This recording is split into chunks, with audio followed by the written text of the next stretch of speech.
সূচকের চাঙাভাবের মধ্য দিয়ে ঢাকা স্টক এক্সচেঞ্জের লেনদেন চলছে। সেখানকার আরও খবর নিয়ে যোগ দিচ্ছেন আমাদের সহকর্মী শাহরিয়ার ইমন। ইমন, সপ্তাহের শেষ কার্যদিবসে ঢাকা স্টক এক্সচেঞ্জের লেনদেনের এই মুহূর্তের খবর আমাদের জানাবেন।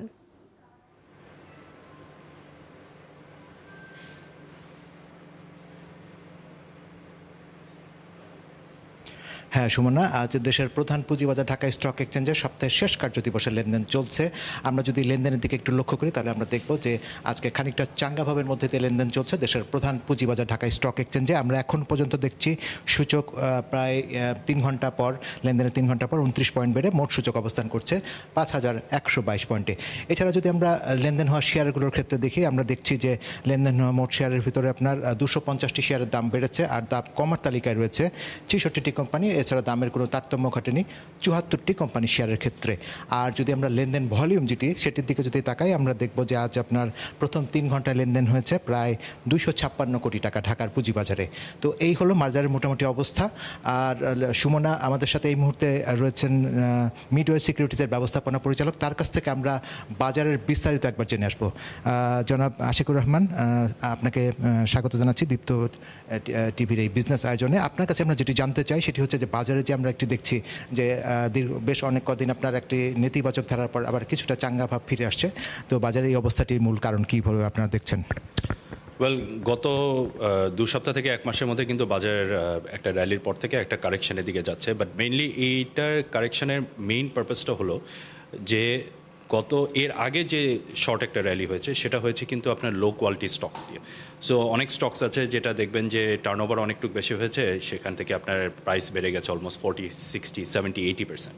যেটা হয় কি যে এইসব স্টকসে কিন্তু যারা অ্যাকচুয়ালি মানে লো অ্যামাউন্টে বিনিয়োগ করে থাকে বা স্পেকুলেশন করে থাকে বা গ্যামলিং যেটাই বলেন আপনি করে থাকে, তারা কিন্তু এটা বেশি দিন হোল্ড করতে চায় না, কারণ আলটিমেটলি এদের ফান্ডামেন্টালস কিন্তু ভালো না। সো এই কারণে যেটা হচ্ছে যে এখন ওইসব স্টকসদের অলরেডি সেল অফ শুরু হয়ে গেছে, গত 2 সপ্তাহ ধরে খুব এগ্রেসিভলি সেল অফ হয়েছে। এই জন্যই বাজার কিন্তু অ্যাকচুয়ালি পড়ে গেছে। ওয়ারেজ আপনি যদি অ্যাকচুয়ালি দেখেন ব্লু চিপ কোম্পানির প্রাইস কিন্তু বেশি চেঞ্জ হয়নি।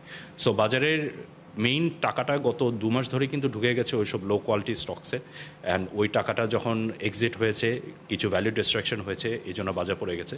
বাট আমরা যেটা দেখতে পাচ্ছি যে গত 2 দিনের সেন্টিমেন্টে কিছু চেঞ্জ হয়েছে, যে এইসব স্টকগুলি যারা এখন অ্যাকচুয়ালি ফল করেছে 30, 40, 50%-এর মতন, তারাই কিন্তু আবার ঘুরে ফিরে আবার প্রাইস বাড়া শুরু হচ্ছে। সো ভেরি লাইকলি আমার মনে হয় যে খুব শীঘ্রই হয়তোবা এই স্টকসে আবার টাকা ঢুকবে, অ্যান্ড এখান থেকে হয়তোবা একটা শর্ট টার্ম র্যালি হতে পারে, বাট এগুলি সাস্টেনেবল র্যালি না। আপনার কাছে আমরা যেটি জানতে চাই সেটি হচ্ছে যে বাজারে আপনার দেখছিলাম যে আপনার এই অল্প কিছুদিন আগেও তো প্রায় 1000 কোটি টাকার উপর লেনদেন ছিল, সূচকও আপনার প্রায় অনেকখানি বেড়ে গেছিল, আপনার 5500, 5600 পয়েন্ট আপনার সূচক এসে দাঁড়িয়েছিল। সেখান থেকে আমরা দেখলাম যে এখন আপনার লেনদেন ভলিউম প্রায় 400-500 কোটি টাকার ঘরে ঘুরপাক খাচ্ছে। সেই সাথে আপনার মোট যে আপনার সূচকের পরিমাণ সেটিও আপনার দেখছিলাম যে প্রায় 5000 পয়েন্টের মধ্যে বা 5000 পয়েন্টের নিচেও কোনো দিন নেমে গিয়েছিল। তো সেখান থেকে মার্কেট এখন যে মানে যে ঘুরে দাঁড়াচ্ছে কি, বা মার্কেট আগামী দিনে কেমন যাবে আপনার কাছে কি মনে হচ্ছে, বিনিয়োগকারীদের জন্য সামনের দিনগুলোতে কেমন যাবে?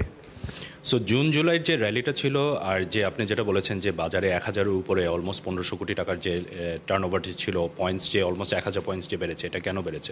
এটা মেইনলি বেড়েছে যে বিকজ আপনার ভালো ভালো কোম্পানির মধ্যেই কিন্তু তখন বিনিয়োগটা ঢুকেছিল।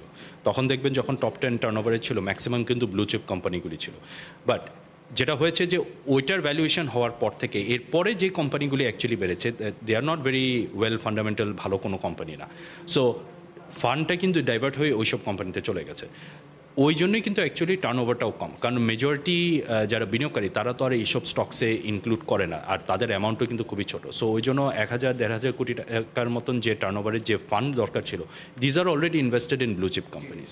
সো এখন যেটা রয়ে গেছে, যে ফান্ডটা রয়ে গেছে, this is natural market fund, যে ফান্ডটা দিয়ে মেনলি স্পেকুলেশনই হয়।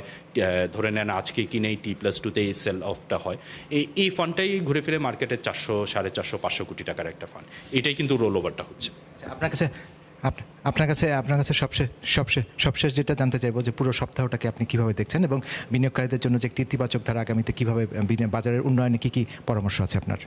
পরামর্শ একটা জিনিস আমি মনে করি যে ঘুরে ফিরে আমরা যে জিনিসটা গত 6 মাসে দেখেছি, আমরা কিন্তু যতই ইলেকশন আসুক, যতই ইকোনমিক চেঞ্জ হোক, আমরা কিন্তু এই জিনিসই দেখব, আনলেস অ্যান্ড আনটিল আমরা ভালো ভালো আইপিও যদি আমরা না আনতে পারি।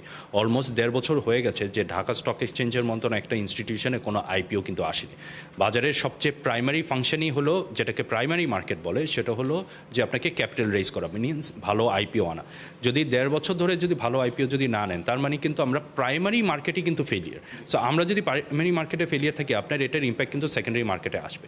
সো এই একটা লুপের মধ্যে আমরা পুরো মার্কেটটা পড়ে গেছে। এটা ভেরি ইম্পর্টেন্ট যে regulator, stakeholder, issue manager সবাইকে মিলে যেভাবেই হোক ভালো ভালো কোম্পানি, ইভেন সরকারের এখানে একটা বড় রোল আছে। সরকারও কিন্তু বলেছে তারা তাদের কিছু ভালো কোম্পানি লিস্ট করবে। অগ্রগতি তো কিছুই হয় না, অনেক মিটিং হয়েছে, অনেক কথা হয়েছে, বাট আনফর্চুনেটলি কোনো দৃশ্যমান তো কিছুই আমরা দেখতে পাচ্ছি না।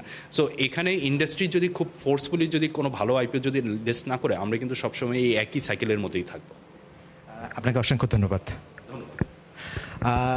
সুমনা, আসলে কথা হচ্ছিল আপনার মিডওয়ে সিকিউরিটিজের আপনার ব্যবস্থাপনা পরিচালক জনাব মোহাম্মদ আশিকুর রহমান সাহেবের সাথে। তার কাছ থেকে আমরা বাজার নিয়ে আমরা বিস্তারিত জেনে আসলাম।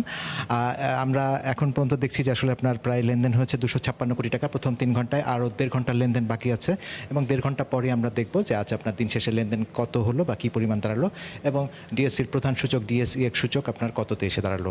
তো আমার হাতে এখন পর্যন্ত এতটুকু ছিল ঢাকার পুঁজিবাজার থেকে। সুমনা। ইমন, ধন্যবাদ আপনাকে।